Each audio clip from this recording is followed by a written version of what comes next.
Just before the biggest race of the year, the Monaco Grand Prix, Lewis Hamilton dropped a bombshell that has everyone in the F1 world talking. And the timing, absolutely wild. This came right after one of the most intense and closely watched qualifying sessions in recent memory. But this wasn't your usual post-qualifying interview.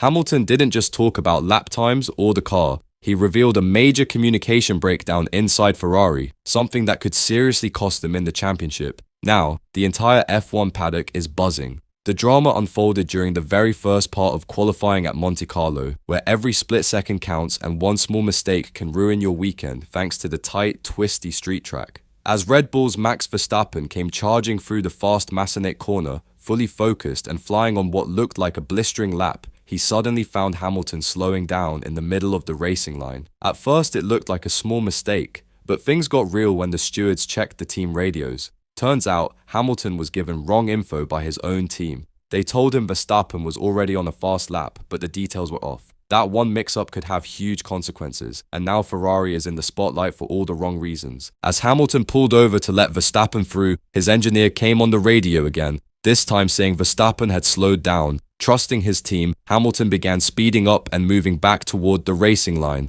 But Verstappen hadn't slowed. He was still flying down the track, fully committed to his lap. They avoided a crash by inches, but the damage was done. Verstappen had to back off and abandon what could have been a fast lap. The stewards immediately called both drivers in for an investigation. What followed was intense. Officials looked at everything: GPS data, onboard camera footage, lap timing, and, most importantly, the team radio messages. In the end, the ruling was clear. Hamilton had gotten in Verstappen's way. Even though Ferrari admitted they gave him the wrong information, the FIA wasn't buying the excuse. They made it clear, bad communication is still the team's responsibility.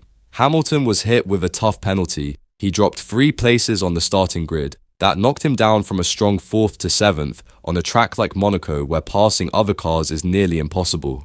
This wasn't just a small mistake, it was a big strategy failure at the worst possible time. And the fact that Hamilton spoke out about it shows just how upset he is with what's going on behind the scenes at Ferrari. Things are only heating up. If you're ready to dive into what all this means for Ferrari, Hamilton, and the rest of the race weekend, don't forget to hit that like button and subscribe if you haven't already. Stick around until the end, because what Hamilton just revealed could change Ferrari's entire season. Now here's where the real shocker drops, and it lands right at Ferrari's doorstep. Hamilton didn't stay quiet after getting the penalty, not even close. His comments afterwards sparked a huge debate, not just in the Ferrari garage, but all around the Formula One paddock. He wasn't emotional or angry, but he didn't hold back either. Hamilton made it clear, this wasn't just a racing incident, it was a breakdown in communication, a failure of trust between a driver and his team, and it cost him big time. Speaking in a calm but sharp voice, Hamilton said, "I was completely off the racing line and they told me Max was slowing. Then they said he wasn't. It changed, I accelerated, and suddenly Max was there. It's not on me."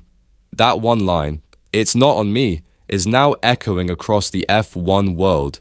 Those 4 simple words from Lewis Hamilton, "It's not on me," might be the most powerful thing he's said since joining Ferrari, because behind them is a clear message. The team let him down, and not just any part of the team, his own race engineer, Riccardo Adami. Hamilton didn't name names or call anyone out directly, but the message was loud and clear. During that critical moment in qualifying, the radio messages were full of confusion. First, they told him Verstappen was on a fast lap. Then, seconds later, they said he wasn't.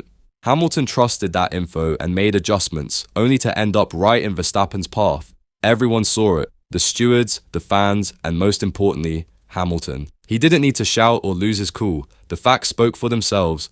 But by calmly telling the world that Ferrari gave him the wrong call at the worst possible time, Hamilton lit a spark inside Formula One. And it's a fire Ferrari didn't want. Now, it's no longer just about how fast the car is. The big question is, can Ferrari be trusted to support their drivers when it matters most? When that kind of doubt comes from a legend like Lewis Hamilton, a 7-time world champion, it hits different. And as we move into the race itself, the consequences of that mistake really come to life. Because of the penalty, Hamilton started the race in 7th place instead of 4th, and in Monaco, that's a massive difference. If you know anything about this track, you know overtaking is nearly impossible unless total chaos breaks out. Even with the FIA's new 2-stop rule, which was supposed to spice things up, track position is still everything here. If Hamilton had started from 4th, he would have been right behind Lando Norris and Charles Leclerc. That would have given him a real chance to either undercut them by pitting earlier or outlast them by staying out longer during the pit stops.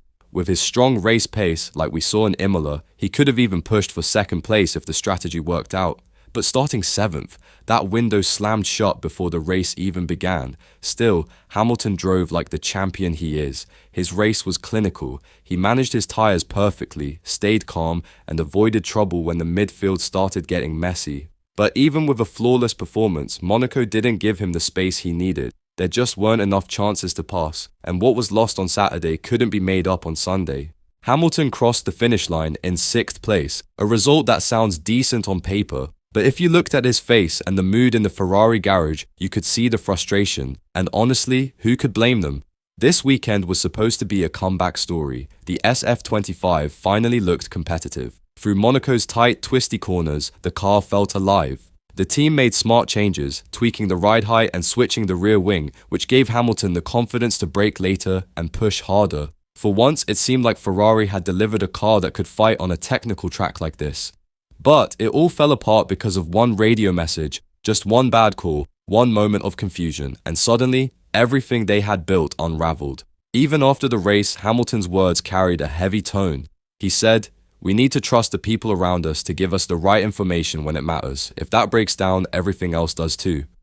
It was calm and professional, but underneath it was brutal, because that wasn't just a comment about a single mistake. It was a clear warning about something much bigger. Ferrari's entire way of operating might be broken. This isn't a race Ferrari fans will remember for the result.